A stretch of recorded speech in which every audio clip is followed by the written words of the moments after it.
Jatuh ya pun. Oh, Q. Tolong Q. Oh, Q angkat seorang aku. Tadi dah sampai nak jatuh. Ada dendam tu. Tak sia-sia kau. Pasta suka je kat Q. Dia kat Korea lama tak kacau Q.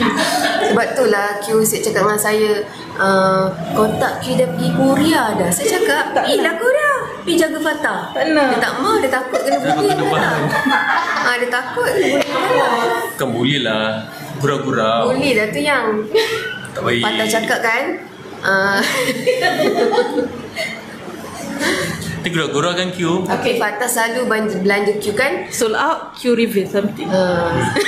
Tak ada. Kalau saya pergi beli baju kan, Fatah belanja, Q beli kasut Kasut ke. lah. Sweet. Saya tak settle. Fatah dia tak boleh tengok benda